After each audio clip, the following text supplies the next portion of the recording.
It's all about playoff basketball, so it must be a sign of the times. Get ready to celebrate with us as the journey continues towards state. So get ready for a rebound in your day as we cheer for our Coon Rapids Cardinals. Get psyched up. Sportsnight is next. Hello, everyone, and welcome to Sportsnight. I'm Joe Young. I'm so excited. It was hard to get it out. Last week, there was just one team left standing in the winter season. This week, that same team still standing. It's great to be a Cardinal. Howie Shapiro. Yes, it is. And you are psyched up, I can tell, because you couldn't get the first couple words out. You are so excited to get this show going. Well, I wore the Cardinal red. Normally reserved only for homecoming week. But this one's a special one, and, it's starting to become a common occurrence for this boys basketball team. Third time in 4 years that they're getting to the championship game in the section. Yeah, I mean, you couldn't ask for more than that, obviously, except to get over that hump and get the win and go to state. Is this their year? Is this their year? We're going to talk a lot about the boys basketball team. Obviously, the last one's still going. We're going to have head coach Mike Ogoric join us later and talk a little bit both about the first two section games and, of course, the upcoming championship against top-seeded Forest Lake. We are going to start, though, with the quarterfinals. It's always great to start the playoffs on your home court. One last chance for your stars to shine at the Fieldhouse. Cardinals felt pretty confident as the 2-seed, hosting a 7th-seeded Cougar squad they had beaten by 14 just a couple of weeks earlier. But playoffs are always different, and no one could have predicted the shootout we witnessed on Wednesday night. It starts from the opening tip. The Cardinals gain control, find Parker Stoll on the wing. He fires the opening salvo and puts Coon Rapids up 3 just seconds into the game. But this was a counter-punch bout all night long. Luke Gunderman answers the bell and delivers repeatedly from long range. Cougars led by as much as 5. The Cardinals getting all their big guns going. Jackson Hetwer shooting the lights out off the bench. This one broke a 31-all tie. Cards never trailed again. Jackson Young was on fire in the first. He had 20 before the break. He was limited by fouls in the second, but had a team-high 24. Cardinals had 10 three-pointers in the first half, 4 of them from Hetwer.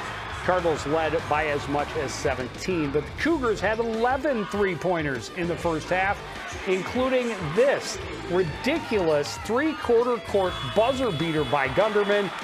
That sent us to the locker room with a 54-47 Cardinal lead. The pace doesn't drop off in the second. Cardinals had back-to-back threes early on. They built the lead back up to 15. But Centennial answers with 13 straight. Ty Burgoon, one of 3 Cougars with 20 or more points. And with 12 minutes left, it was a 2-point game. And the heavyweight battle was back on. Jackson Hetwer, all of his 21 points from beyond the arc for the Cardinals. On the flip side, all of Gunderman's game-high 30 also from beyond the perimeter. He had 10 of Centennial's 19 three-pointers. Cardinals had 18, so 37 combined three-pointers in the game. Jerry Freeman came up big to help secure this win, whether it's the putback off a miss like that or getting a steal and finishing all alone. He had 19 of his 23 points in the second half. Cards get to celebrate a playoff win on their home floor. And, we went into this game, Howie, thinking, winner's going to be in the high 70s. Yeah. Maybe low 80s. Yeah. And we were thinking anywhere. I had a little bit larger spread than you, but a relatively close game. Both wrong. The Cardinals annihilated their previous season best of 94 points, getting 105 points against Centennial. What a game. I've never witnessed anything like that, especially being part of a game like that, because it was so back and forth and so exciting, and threes flying from everywhere. And unconsciously, just guys hitting them from, not even looking, just throwing them up, just hitting threes. It was amazing. It was a lot of fun. 3 guys on each squad with 20 or more points. And again, 37 combined three-pointers. Centennial had the edge 11-10 at the half, and each team had 8 more three-pointers in the second half. Just so much fun. I'm still choked up and just speechless about what we witnessed and how much fun it was, especially to have the Cardinals come out on top. Yeah, I mean, it took a couple of days just to get that excitement out of my system from what we had just witnessed. And I'm still obviously we both are. Once you see the highlights again, how can you not be? It's just amazing. Well, the Cardinals went into the semifinal on Saturday trying to get the section championship for the third time in 4 years. Their opponent, third seed Anoka, a team they split the season series with. The Tornadoes were in the semis for the second straight year, but they hadn't been in the title game for more than 14 seasons. Both teams felt confident they could win the rubber game against their rivals with the season on the line. Both regular season meetings were close, so no surprise this one as well. Cardinal defense helping them establish the lead early. Jackson Young with the jumper to start the scoring. He had another big night. But this was a total team effort, everybody getting involved. Connor Jordan left alone. Lights the lamp from long range. Cardinals up by 6 at that point. But the Tornadoes had the answer every single time. Peyton Podani's three-pointer was part of an 11-3 run that put Anoka in front midway through the half. Just a nice long shot from there. He was high all night long. But neither team able to pull away. Jordan had a monster night. 15 boards to go with his 21 points.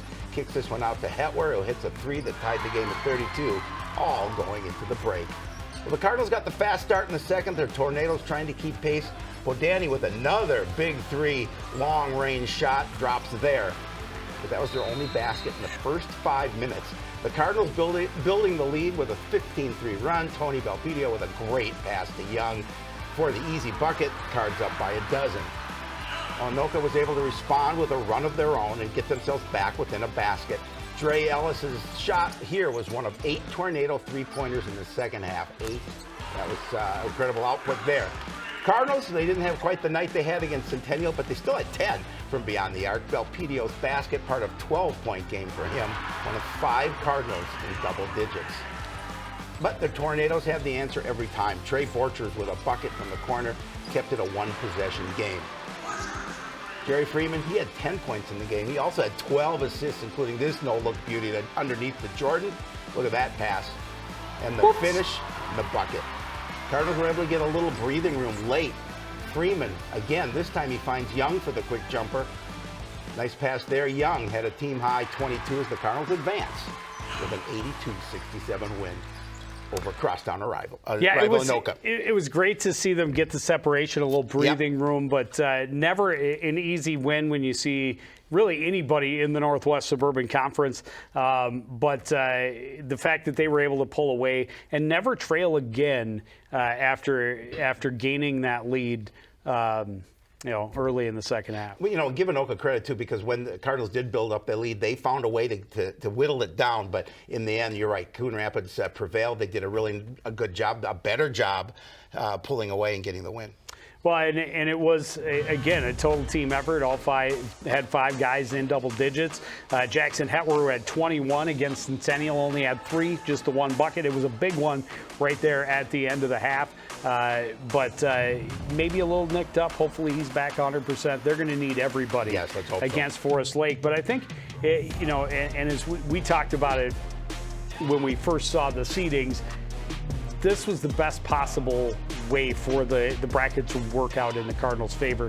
And they would much rather see Forest Lake, although they're the #1 seed, than they would probably see Andover, who always seems to have their number in the postseason.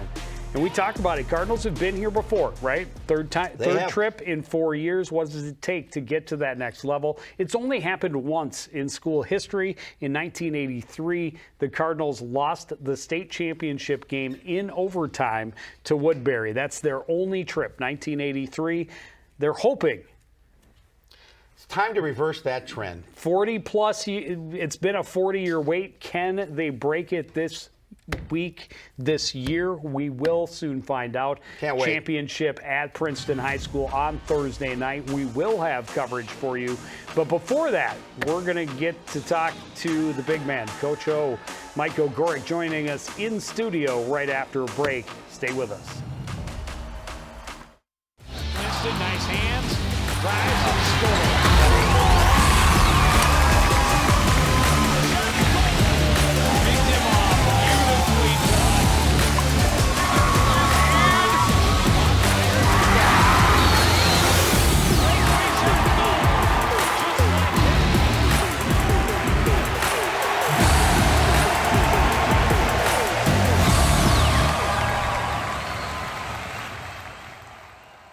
Welcome back to Sports Night, a special edition, of course, because the Cardinal boys basketball team has, for the third time in 4 seasons, made it to the section championship. So we're happy to have Coach Mike Ogoric join us. And Coach, first of all, obviously, congratulations to you and the boys, and thanks for being here. Yeah, thanks for having us, man. It's this is a cool tradition. I want to keep this going, you know. Absolutely. Obviously, every playoff, every game is different, but just as an overview, your thoughts on the first 2 games of this section tournament? Yeah, it's been wild, huh? 2 very different games. So the Centennial game, just one of the wildest games as a coach I've ever been a part of. 37 combined threes. If I knew that Centennial was going to shoot that well and score that many points, I think I said this afterwards, I'm pretty sure I'd probably be out of town on spring break.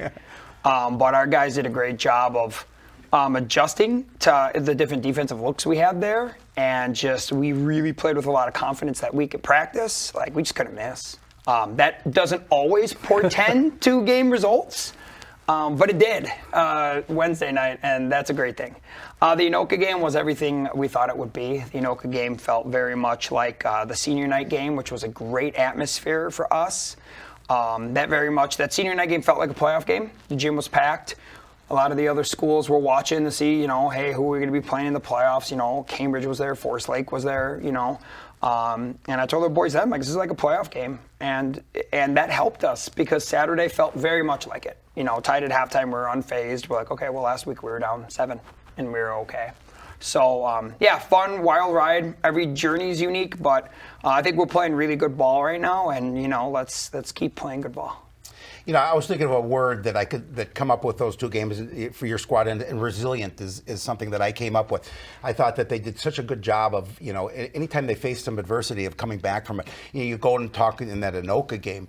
Anoka came in feeling they were the bigger team, the stronger team, the faster team.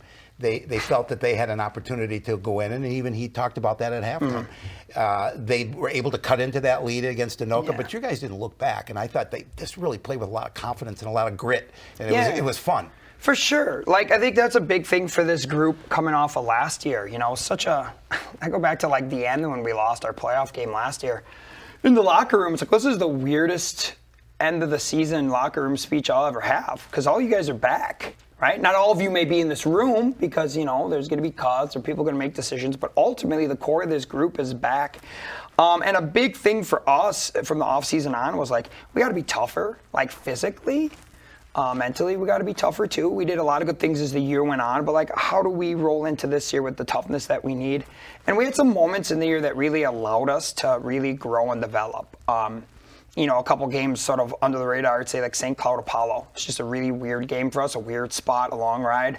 Some very, I'm not a blame official guy, but there's some very, really interesting calls in that, right? That really required us to have to dig in and have toughness to move on. We did.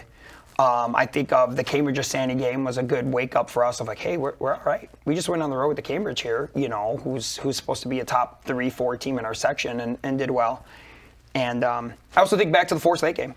We were without multiple guys, and we really battled our tails off, lost by 2 in overtime. So those signs let me know okay, this group's responding. This group's tough. A lot of these kids took that next step up in that toughness component, and it shows. And we have it now. We really believe in ourselves, and that's fun. It's a really fun group to be a part of. What impressed me probably most over both of these games is how it was all about the team. I mean, you got contributions from everywhere, and that's huge in playoffs. Talk about the depth you have and how big it is to have guys whereas 7 3-pointers on Wednesday night doesn't factor in too much on Saturday, but other guys step up and add a little more. For sure. Connor had a phenomenal game on Saturday, and it's to have that many guys who can step up at different times and be a factor is a huge benefit to this team. Oh, for sure. Yeah, we're deep as I've ever been. I think I remember saying that even in our preseason, meeting. And with that, it's been a unique year, right? We've had guys out for various things throughout the year, illness, some of us with Algebra 2, and so in that, like, guys have had to fill different roles, different opportunities, and so that depth has really helped in that. It's also allowed us to see guys in different positions and different opportunities and realize, hey, actually, this guy could do this guy could do that.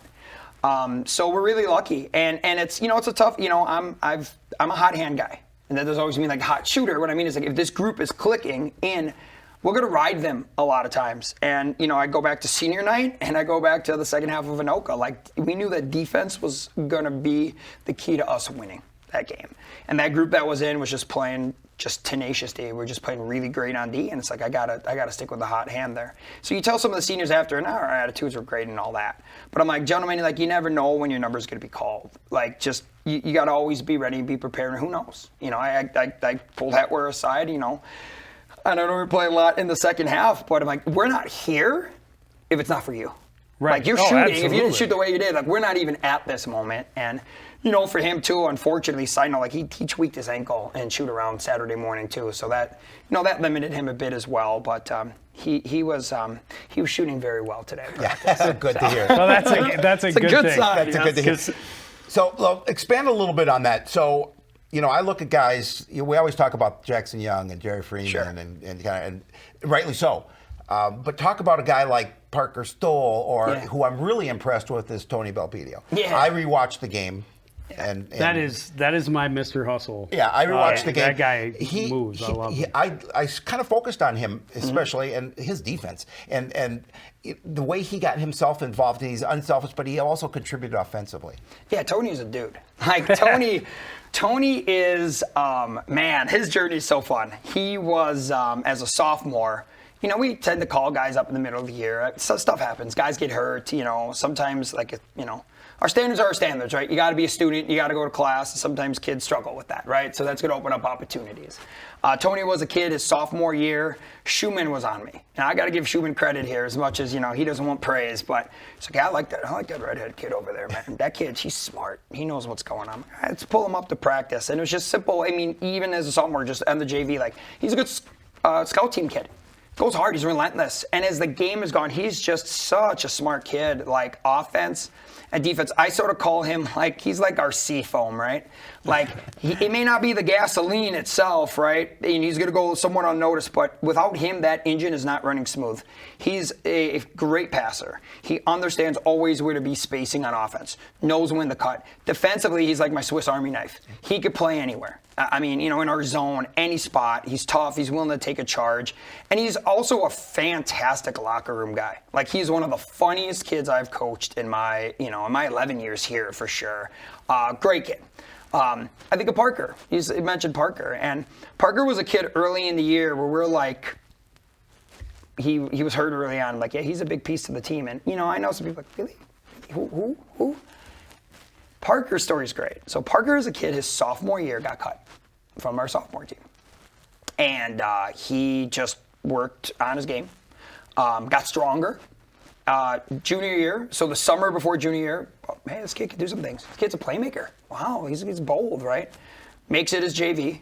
So a big learning curve last year. By the end of last year, started to get a little bit of minutes. But again, took another huge jump. Into the summer, it's like, whoa. He's like a legit playmaker. This guy makes us better on the floor. This year, unfortunately, the year starts, he's injured. So that sort of slows the whole, like, butterfly effect. Here I am. I'm in varsity games. This is the real deal. Yep. And I just look at his progression, like, defensively. Like, the other night, one of the things I noticed is how great he was on the weak side in our zone. I mean, he was just such a menace, man. And he's a really cool story. So we got a lot of, great young men in this group. And yeah, a lot of awesome stories. I'll say this, like, there's one of the, someone asked me this year, one of my coaching buddies says, hey, how you doing this year? And I said, I'm doing great. And it's not just a record. I'm like, I love this group. Like, I love this group. And I've learned, like, from one of my mentors, the old Blaine coach, who used to coach under Coach Arsdorf. I remember one year he told me, when you have the teams you love, enjoy the journey. Don't rush the journey. Try not to look ahead to who you're going to play in the playoffs. Just live it. And finally now in year 11, I think I've become more just, hey, we got practice tomorrow. Am I excited for it? Yeah, Thursday, sure. But I love this group. This group's been great to coach, and I want to keep this journey going as long as possible. Well, to go any further, you have to get past a couple of trees that hail out of Forest Lake. Your thoughts? Obviously, you've seen them. Yep. A tight game, but as you mentioned, you had some missing pieces. Your thoughts about what you do to stop their size? Yeah. And how to get past it and get to just the second state tournament in school history. Yeah, well, we're going to recruit a couple 6'8" kids this week. No, for sure. We have a term this year with some of these big men that are just ferocious on the glass. We call them manglers. And we are well aware that Forest Lake, the manglers are what make it work. Obviously Owen Waldock is a phenomenal player. He's a Division II scholarship athlete going to Concordia St. Paul. Has the ability to hit the three, but just athletic, explosive. He's been playing since he was a freshman. If you go back to our playoff game a couple of years ago, he was one of their main dudes then, And Turk, 23, is just, he's really good himself. And those guys are so... they just know how to play together, and in any kind of look we know defensively, like those guys really play well together. Like one gets it and the other one knows where the other is, right? So they're good at feeding off each other, some of their high-low game. We're well aware, right? So how do you mitigate that? I almost go to like where we were with the Anoka game. I told the boys going into the Anoka game, I said, hey, you won on Friday, senior night. We were minus 4.4% rebounding. Now, obviously, we want to win that, but at minus 4.4, if you do other things right, like take care of the ball, all those things, you're going to win. If it gets to minus 13, we're in trouble, right? And so Forest Lake is very, very similar. Like, can we not get bamboozled on the glass? And, mantra for the year for our guys is, create a legacy. That was their term. And I tell the guys, legacies are built in March, right? And you win in March with second and third efforts.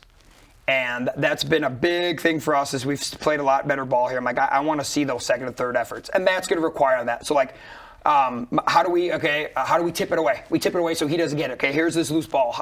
Where's the fight? Who's getting on the floor? Who's doing those things? And that's just the message we've been pounding. Like, we're going to have to fight like dogs, down there. We got Connor, we got Jason Ross, we got other guys with size and length. Kenny Jones has got some length. Tangan Plowman Tate's got some length. And some other toughness, guys with toughness like a Tony, etc. And let's not forget Jerry, who maybe at 5'11" is, could jump out of the gym. So, yes, we're well aware that that's the biggest thing. That number one is, can we mitigate the damage that they're going to produce inside? If we could do that, we feel good. If we can't do that, man. So, last question. Sure. You talked about in the post game after the Anoka game that when you took the job, it was a question of, will this program ever be able to win? Sure. And here you are over the last 5 years. You're 5-5 now, 6-5. 3 out of the last 4 you've made it to the section championship. Yeah. What has to happen to keep that momentum going? And does it start to build off of the success you've started to have year after year? Yeah, I think that's a great question. That's like a whole 20 minutes. I'll try to keep it shorter. We'll keep going. Culture matters. I think when, we came in here, I love the challenge of what this presented. I remember when this job opened, I actually was talking to the Blaine activities director, Shannon Garrity. Great dude, a mentor. Mm-hmm. And we had a great chat about this job. And he said, well, what do you want? He's like, your first job matters. What do you want out of your first job? Head coach job. Like, what do you want out of it? And I want to rebuild. That's what I want. I want something that has struggled, and I want to build it up. And I love this. Like, well, then you pin your ears back and you go get it. And you go hunt that job hard, So this was the challenge like I wanted, Obviously, when you begin, you hope a little rah-rah, woo-woo, a couple speeches, and all of a sudden we're winning and we're contending. But it was it was a real slow build. 1 win year 1, 2 wins year 2, 3 wins year 3. I'm at a youth board meeting, and some guy's telling the youth board not to listen to me because I'm going to be fired anyway. You know, he ended up going to Blaine. I hope it went well for him. But, you know, so anyhow, sorry, how do you get it? So from those teams, like, it was about, you know, getting the right people, getting the right kids who are going to, like, buy in. Like, how do we get good in the Northwest suburban? Like, being Coon Rapids good enough, being good enough to play here is never going to be good enough to contend in our league, because our league is so dang hard. It's not going to be enough, and therefore to contend possibly for section championships or whatnot. So we needed the dudes that weren't content. We needed the guys that weren't just going to be happy putting the uniform on, right? And so that's what we went with, and we had a lot of great guys along the way, right? So I think I just mentioned, you know, the Jeremy Beckers, the Jackson Bedners in those early years, seniors who didn't have a lot of success, and even their senior year, they won one game. But those guys set the example every day. So the Sam Carvers, the Tyrion Johnsons, the Marcus Rass, the Brandon Pratts, those guys sort of saw that. That's the group that sort of broke through, had a great game. Now what does that torch do? That torch is passed on to the Marshall Hollands, the Jelly Dog Smiths, right? To those guys. And the torch just goes on and on and on. To where even this group, as they come in, well, guys, what's your mantra for the year? It's like, well, we want to create our own legacy. Like, we know what it was like being younger guys watching that group 2 years ago that made their run to a section title. We want one of our own. We don't want to be in that shadow. We want to create our own. And that, to me, is how you sustain it. So, like, the things that we do with our youth, right? You saw some youth kids, which was awesome at our game. I know the 6th or 8th graders were playing in state, but some of those 3rd through 5th graders were there. Our guys go every year to the youth practices, right? We have a big brother thing. Those kids get excited. They want to come and watch their player go. Those kids get excited to be a Cardinal someday. And we have good dudes. I think of this locker room alone this year, so many great dudes that now carry that torch. I think of some of our juniors on a deep team that don't play this year. I think of, you know, I could list some here, but, you know, some of these guys next year that are ready to step up. But they know what the expectation is. And we even planted the seed. Like, on the bus ride home from Anoka, I looked over at Armando Henry, who is a junior. He's got upside, man. If he could have a good summer and be disciplined on improving his craft, I think he's going to be a great player for us. And I looked at him and said, next year, same position. He's like, you know, a coach, right? But he knows how to get there because he's lived it and he's had great examples. So I know that's a long answer, but it is just having good kids, picking the right kids, and just, you know, the culture. It's the culture. Culture matters. You're always fighting for your culture, but culture keeps you going. Well, it has been a fun ride over these last few years, and we want to see a tradition again. Yes. We want to see it back here early March next year as we talk about. Absolutely. We'd like to see you in a couple of weeks, maybe even, or in 3 weeks, and talking about having done something major at the biggest tournament yet. Well, we will be there for you Thursday. Thanks for being with us, Thank you, guys. Coach. Thanks. And certainly we will be there for you on Thursday Awesome. night. And thanks for all you guys do. Like, our kids are really, you know, I've said this to you, I know, on the side, but just for the whole world. Like, we're so lucky in this town to have you guys and CTN and all you guys in the back. Like, our kids are so blessed that they get these experiences and they can always comb back and look at those memories. Me, I can't comb back the hair I used to have when I took over, but I appreciate you guys a lot. Well, we'll say one more thing, and then we got to go, I know.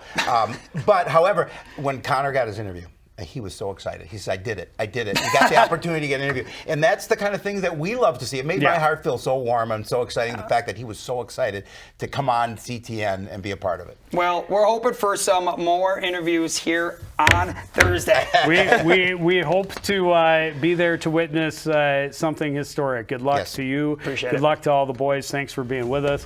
And hope some viewers watch till the very end. We want to thank everybody out there for joining us, continuing to support everything we do here at CTN. For the entire crew, including Howie Shapiro, I'm Joe Young, saying goodnight.